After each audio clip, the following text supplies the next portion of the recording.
오늘은 복음의 빚진 자라는 제목입니다. 여러분, 빚 하면 어떤 빚이 가장 많이 떠오르십니까? 지금 어떤 분은 가슴이 아픈 분도 있을 것 같은데, 오늘날 자본주의 사회를 살아가는 우리 현대인들에게 빚이라는 것은 참 부담스러운 것이지만 좀 멀지 않은 그런 것들입니다. 많은 사람들이 빚진 채 살아가고 있습니다. 너무나 기뻐하면서 집을 장만했는데 여전히 그 집의 소유권은 어디 있어요? 아직 은행에 있는 거죠. 그냥 내 집인 줄 알았는데 여전히 은행 집입니다. 자동차 페이먼도 내야 하고 이제 학교를 졸업했는데 여전히 남은 학자금, 융자도 또 갚아가야 합니다.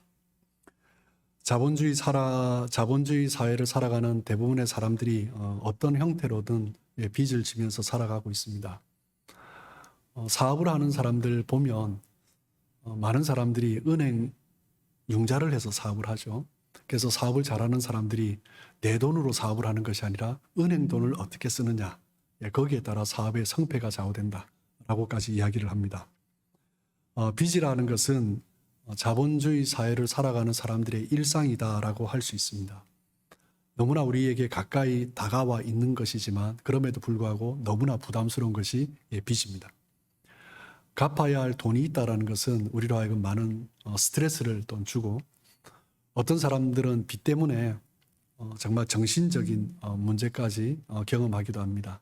어떤 사람은 빚이 쌓이는 것을 보면서 죄책감이 들기도 하고, 어떤 사람들은 그 빚 때문에 정신적인 눌림으로 이어져서 결국 정말 극단적인 그런 선택을 하는 그런 사람들 소식까지도 들리기도 합니다.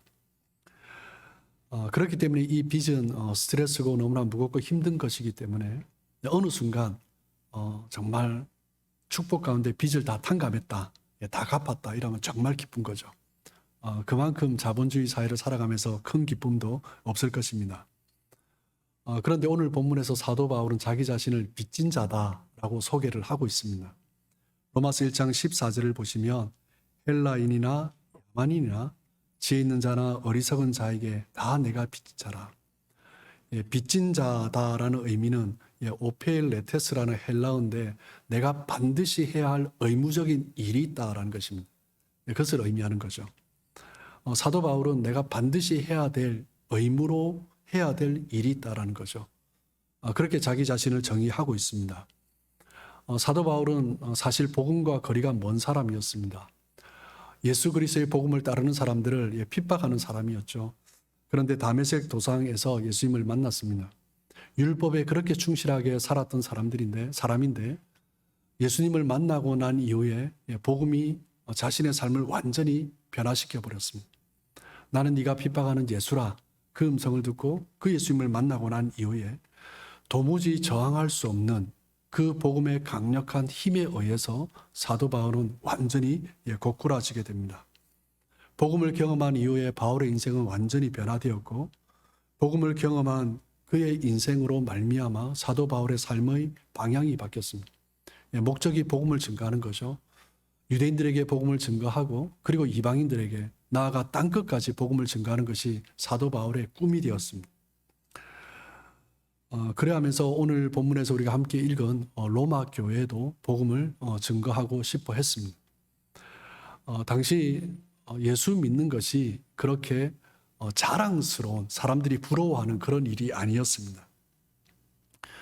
로마 제국의 식민지 가운데 있는 정말 조그만 문제였으로 그렇게 보여질 수가 있습니다.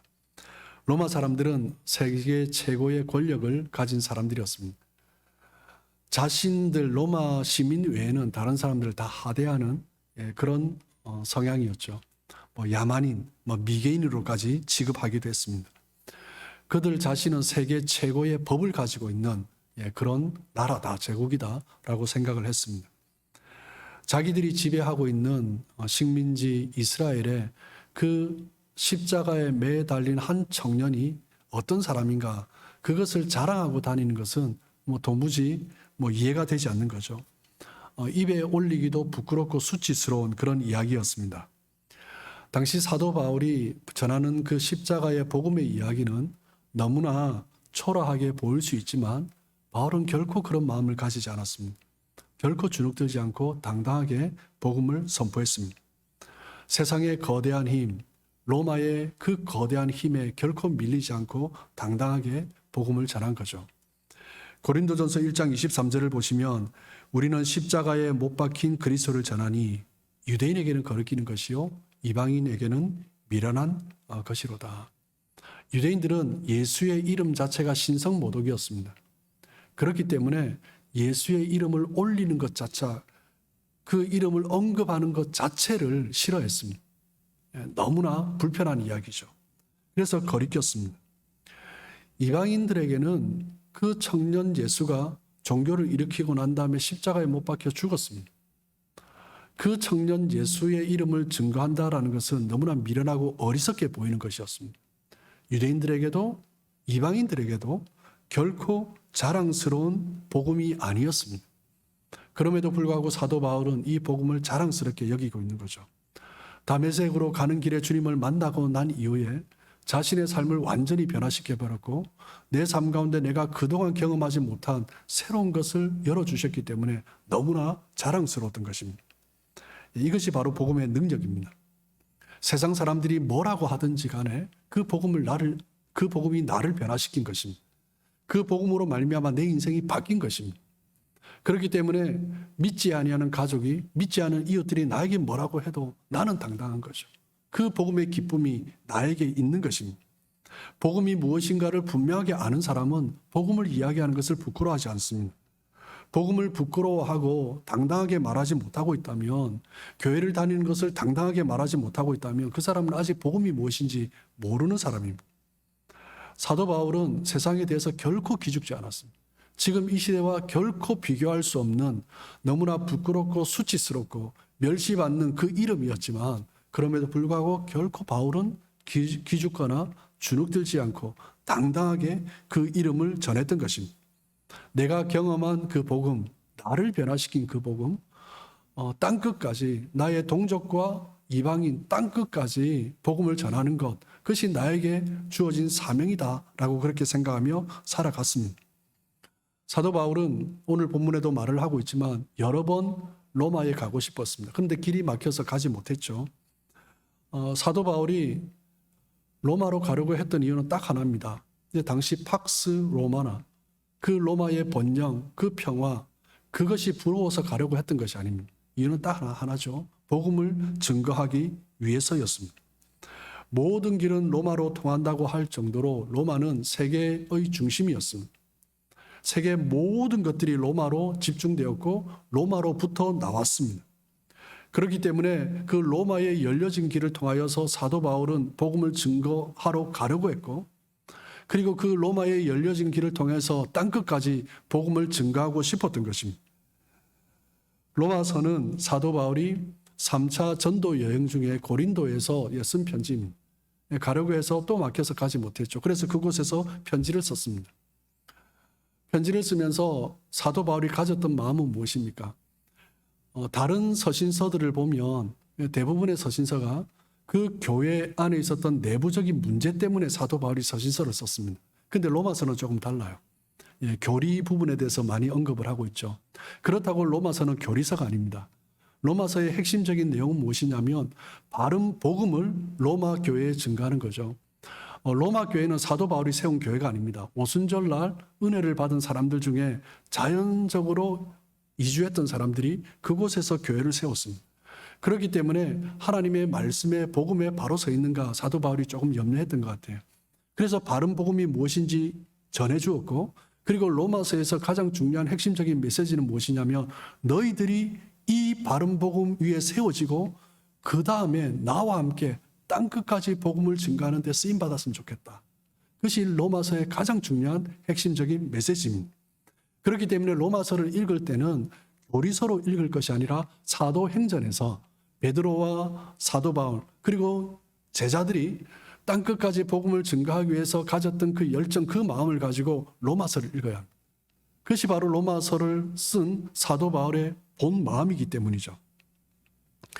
로마서 1장 15절에 보면 복음을 향한 사도 바울의 열정을 볼 수 있습니다. 나는 할 수 있는 대로 로마에 있는 너에게도 복음 전하기를 원하노라. 무엇 때문에요? 이미 그들이 교회가 있죠. 예, 복음이 있습니다. 그런데 바른 복음 위에 세워져야 한다는 거예요.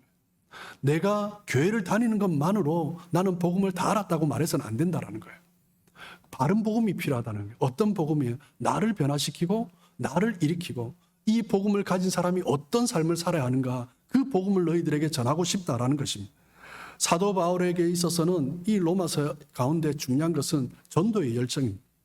구령의 열정입니다. 복음이 모든 것을 바꾸는 힘이 있다. 너희들이 이 복음을 바로 알아야 된다. 그러면 우리를 변화시킬 것이고 로마를 변화시킬 것이고 온 세계를 변화시킬 것이다. 그것을 로마 교회에 증거하고 있는 것입니다. 복음을 경험한 사람들은 결코 흔들리지 않는 확신이 있습니다. 복음을 경험한 사람은 이 비밀이 너무나 소중하기 때문에 나를 변화시키고 내 인생을 변화시켰기 때문에 전하고 싶은 열정이 일어나는 것입니다. 그래서 사도 바울이 빌립보서 3장 8절에 고백을 하고 있지 않습니까? 모든 것을 해로 여겨요. 뭐 때문입니까? 내 주 그리스도 예수를 아는 지식이 가장 고상하기 때문이다. 그 외에 모든 것은 내가 그동안 공부하고 쌓아왔던 모든 것들까지도 배설물로 여기고 오직 그리스도를 얻기 위해서, 그리스도를 얻는 것에 방해가 된다면 그냥 해로 여기는 것입니다. 그리스도가 내 삶을 변화시켰기 때문에 그 그리스도로 말미암아 내 삶이 어떻게 세워지고 그리고 그 그리스도를 아는 사람들이 어떻게 세워져야 하는가, 그것을 바라보면서 꿈꾸며 나가는 거죠. 하나님의 영광을 경험한 사람들은 이 세상 것 가운데 그렇게 마음을 빼앗기지 않습니다. 하나님의 영광을 경험하면 아무리 어려움이 와도 흔들리지 않는 확신이 있습니다. 하나님께서 복음을 위해서 세우셨고 내가 사라져도 복음만이 세워지면 되는 것입니다. 그 구원의 영광을 전하지 않으면 견딜 수 없다는 마음, 그것이 사도 바울의 마음인 것입니다. 이것이 바로 진짜 예수 믿는 사람의 마음인 거죠. 복음은 혼자만 알고 있는 것이 아니라 누군가에게 전해야겠다라는 마음이 자연스럽게 생깁니다. 이 마음이 일어나는 것, 이 마음이 어떤 마음이죠? 빚진 자의 마음. 내 삶을 변화시키는 이 복음. 또 다른 사람들이 변화되어야 될 사람들이 눈에 보이잖아요. 그 마음이 생기는 것입니다. 복음은 사람을 미치게 합니다. 나를 변화시켜서 미치게 하고 정말 복음이 필요한 사람이 복음 없이 살아가는 모습을 보면 너무나 안타까워서 미치게 하는 거예요. 그리고 복음으로 변화된 내 모습을 보고 그리고 누군가가 복음으로 변화된 모습을 보면서 그 말할 수 없는 행복감을 누리는 것입니다. 그때 눈만 뜨면 예수가 생각나는 거죠.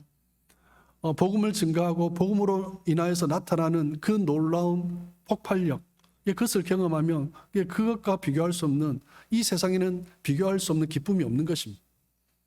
예수를 위해서 살고 예수를 위해서 죽고 싶은 마음이 드는 거예요. 정말 복음을 경험해 본 사람은 정말 이것을 동감하실 것입니다. 우리가 복음을 경험했다면 그 마음을 이미 경험했고 그리고 그 마음을 잊지 아니하도록 우리 날마다 우리 자신을 또 돌아보고 또 돌아봐야 하는 것입니다. 이 경험을 한 사람이 빚진 자의 의식 가운데 살아가는 거죠. 우리가 살아가면서 내가 빚진 자라는 사실을 자꾸 잊어버립니다. 이 카드를 쓰면 빚이라는 사실을 잊어버리고 그냥 내 건지라고 자꾸 써요. 빚이라는 사실을 알아야 됩니다. 우리가 복음을 경험하고 복음의 은혜를 체험할수록 이것이 빚이다라는 사실을 알아야 됩니다. 내 삶을 바꾸어 놓고 내 인생을 송두리째 다르게 만들어버린 이 복음, 그 복음을 경험한 사람은 절대로 입을 다물 수 없습니다. 너무 좋은 것을 경험하면 나누고 싶잖아요. 제가 얼마 전에 정말 맛있는 식당을 어떤 목사님이 밥을 사준다고 해서 같이 식사 교주를 했는데 정말 맛있는 식당을 다녀왔습니다. 둘이서 먹었는데 먼저 생각나는 것이 저희 가족이 생각나고 또 저희 교육자들이 생각나더라고요. 그래서 한번 또 먹여야겠다 이런 마음이 들더라고요. 전에도 말씀드렸지만 맛있는 식당 발견하고 혼자 감추고 있는 사람은 절대 좋은 사람이 아닙니다. 맛있는 곳을 발견하면 나누어야 됩니다. 복음이 바로 그런 거죠. 복음은 유앙겔리온입니다. 기쁜 소식입니다. 나 혼자 간직해서는 안 됩니다. 그런데 원래의 복음의 뜻은 무엇이냐면 이스라엘 백성들 가운데 이제 전쟁이 일어나면 남자들이 전쟁에 차출되잖아요. 남편이, 아들들이 때로는 몇 달, 6개월, 1년, 때로는 1년을 넘게 전쟁터에 나갑니다. 생사를 알 수가 없죠. 그러던 중에 오랜 시간이 지나서 한 군사가 달려옵니다. 한 병사가 달려와서 그 성의 성루에 올라가서 나팔을 붑니다. 그러면요, 그 성 안에 있는 사람들이 다 모입니다. 다 모이면서 그 성루 위에 선 군사가 선포하는 거예요. 우리가 전쟁에서 이겼다 선포하는 거예요. 그 전쟁의 승부, 나팔을 불고 성루에서 외쳤던 소리가 유앙겔리온입니다. 승전의 소식이죠. 복음이 바로 유앙겔리온입니다. 전쟁에서 승리하면 자유인이 됩니다. 그런데 전쟁에서 패하면 노예가 되는 것입니다. 우리가 그 복음을 경험했기 때문에 우리는 자유인이 되는 것입니다. 여러분, 세상을 가만히 들여다보십시오. 멀쩡해 보이지만 이 세상에 노예로 살아가는 사람들이 얼마나 많습니까? 겉은 멀쩡해 보이지만 조금만 들어가 보면, 조금만 대화를 나눠보면 신음하는 사람들이 얼마나 많습니까? 겉은 화려해 보이지만 너무 잘 살고 있는 것 같지만 많은 사람들이 내면적으로 고통을 하고 있습니다. 이게 무엇 때문에 그렇습니까? 이 세상 가운데 있는 것들은 진정한 유앙겔리온, 복음, 기쁜 소식을 주지 못하기 때문에 세상에 많은 것을 누리고 있는 것 같지만 그 세상 가운데 얻을 수 있는 참 만족이 없다라는 것입니다. 정말 우리에게 줄 수 있는, 우리를 정말 자유케 하고 우리를 기쁘게 하고 우리로 하여금 승리의 삶을 살아가게 하는 그것이 무엇입니까? 바로 복음입니다. 내가 그 복음을 믿었다면, 경험했다면 그 복음을 확신하고 내가 하나님 앞에 그 복음을 위해서 정말 기쁨으로 살아가겠노라고 고백하며 증거하며 살아가는 것이 당연한 그리스도인의 삶의 모습이어야 한다는 거죠. 그렇지 않으면 우리도 다른 것에 자꾸 마음을 빼앗기게 됩니다. 그것을 자꾸 잊어버리는 거예요. 잊어버리면 정말 점점점 패망의 길로 가는 것입니다. 빚이라는 것을 잊어버리고 계속 긁기 시작하면 결국 망하는 거예요.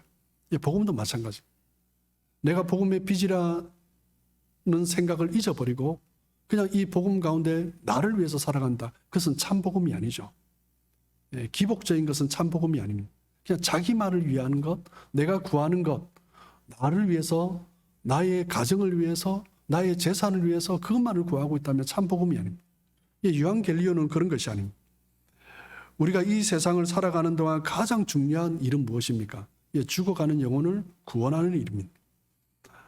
자신이 지옥불로 달려가고 있다는 사실조차도 모르고 살아가고 있는 그 사람들을 그대로 내버려 두서는 안 되는 거죠. 그들에게 복음을 전하고 그들의 영혼을 구원하고 그들을 양육하고 세우는 것, 그것이 바로 우리가 해야 될 사명인 것입니다.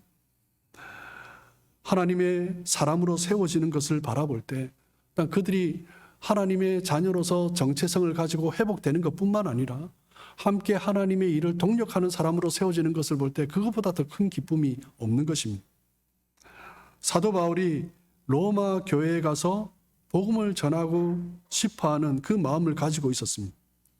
왜 이미 세워진 교회에 가서 복음을 전하라고 합니까? 사도 바울이 원했던 것은 그들이 다시 한번 바른 복음 위에 세워지고 그들이 하나님의 영혼을 구원하는 사람들로 세워지기를 원했던 것입니다. 그것이 바른 복음입니다. 내가 예수를 믿고 교회를 다닌다. 이것은 반쪽 복음입니다. 사도 바울이 말을 하는 복음은요, 내가 예수를 믿고 하나님의 자녀로서의 삶을 살아가고 함께 교회 공동체 생활을 하고 그리고 나아가 땅끝까지 복음을 증거하는 것, 그 사명을 가진 자로 삶을 살아갈 때 이 사람이 참된 복음을 경험했다라고 말을 하는 것입니다. 그것이 바로 로마서에서 말을 하는 거죠. 목회를 하면서 가장 큰 기쁨이 무엇이냐라고 물어본다면 한 번씩 물어봐요, 사람들이. 그러면 가장 먼저 사람들이 변화되는 것, 그것이 가장 큰 기쁨이죠. 그런데 한 번씩 정말 그에 못지않는 제 인생에 큰 기쁨이 있습니다. 무엇이냐면 함께 양육하고 세웠던 청년이 성도가 내가 주님을 위해서 한번 헌신하겠습니다. 어떤 사람은 내가 사역자로, 어떤 사람은 선교사로, 어떤 사람은 사역자나 선교사가 아니지만 나의 재물을 이렇게 사용하고 싶습니다. 목사님이 도와주십시오. 그렇게 하나님을 위해서 내 삶을 헌신하는 사람을 볼 때 얼마나 기쁜지 모릅니다. 그 사람이 바로 복음을 아는 사람인 거죠. 그 사람이 내가 복음의 빚진 자다라는 마음을 가지고 살아가는 사람인 것입니다. 에베소서 2장 10절 말씀을 보시면 우리는 그가 만드신 바라 그리스도 예수 안에서 선한 일을 위하여 지으심을 받은 자니 이 일은 하나님이 전에 예비하사 우리로 그 가운데서 행하게 하려 하심이니라. 여러분, 하나님께서 우리를 만드시고 우리로 하여금 행하게 하려고 하신 것이 무엇입니까? 하나님께서 우리를 지으신 이유가 무엇입니까? 예수 안에서 선한 일을 위하여다라고 말씀합니다.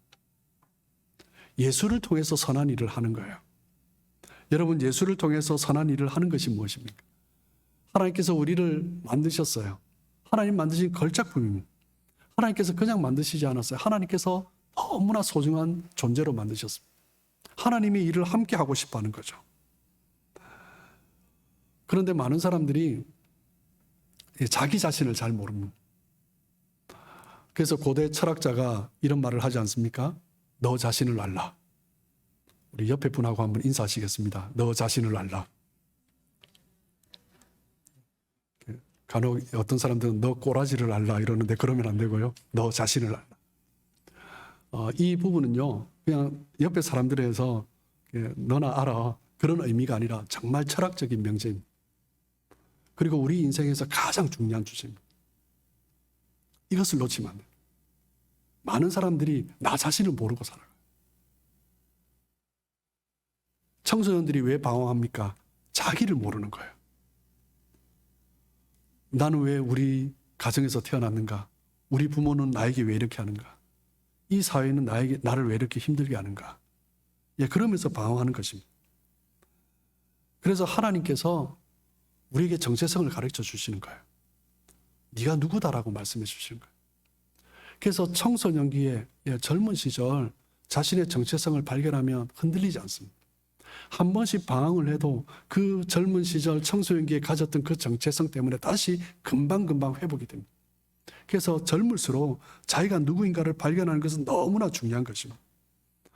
이스라엘 백성들이 광야 40년을 헤맸습니다. 왜 헤맸습니까?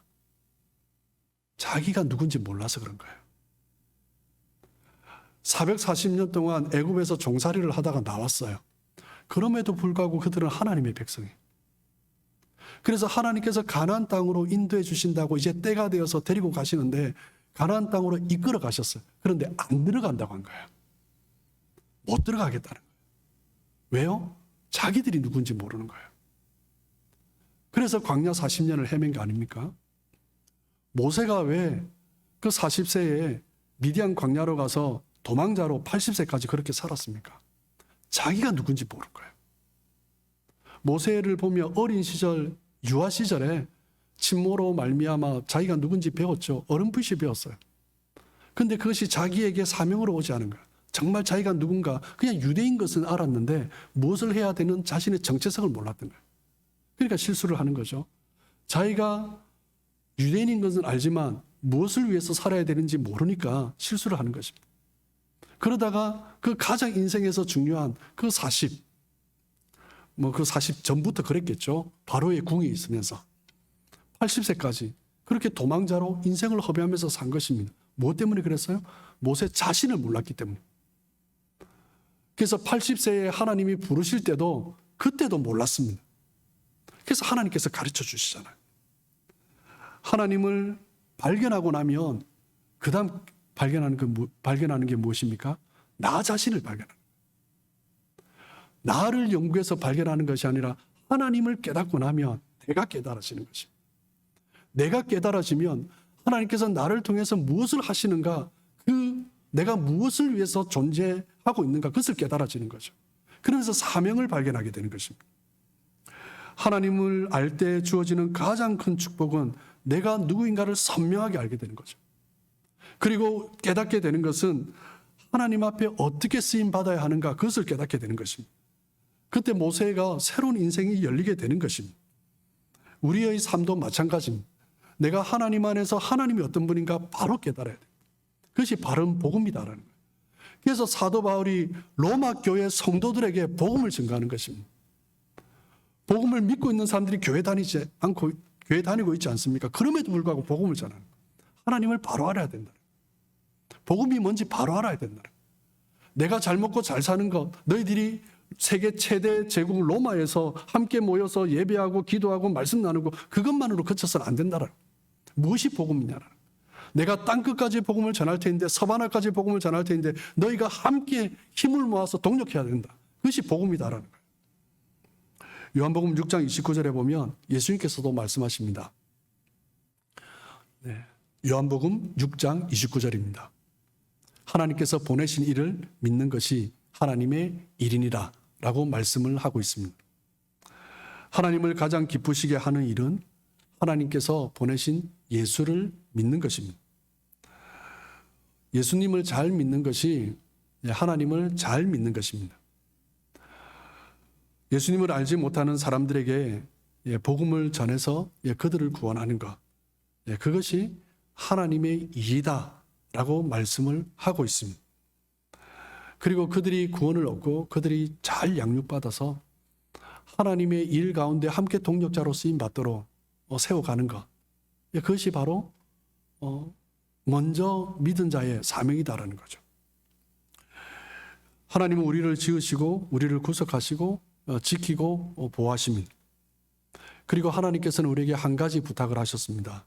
이사야 43장 10절 말씀을 보시면 나 여호와가 말하노라 너희는 나의 증인 나의 종으로 택함을 입었나니 이는 너희가 나를 알고 믿으며 내가 그인 줄 깨닫게 하려 함이라. 하나님께서 우리를 택하셨어요. 우리를 종으로 삼으셨어요. 하나님은 이스라엘 백성들을 증인으로 삼으셨어요. 하나님이 누구인가를 깨닫게 하기 위해서 하나님이 어떤 분인지 그것을 먼저 깨닫게 하는 거예요. 그 하나님이 누구인가를 깨닫게 나면 하나님이 이 땅 가운데 드러나야 할 분이다라는 것을 깨닫게 되는 것입니다. 우리를 증인으로 삼으신 거예요. 하나님이 어떤 분인가 우리가 살아가는 삶 가운데 심지어 우리의 고난 가운데도 하나님이 어떤 분인가 우리에게 나타내 보여주시는 것은 너희들이 택했기 때문에 이것을 누려라가 아니라 증인이 되라는 거예요. 우리가 고난 가운데 있을 때 어려움 가운데 있을 때 갈 바를 몰라 하고 있을 때 하나님이 우리를 걸어가신다.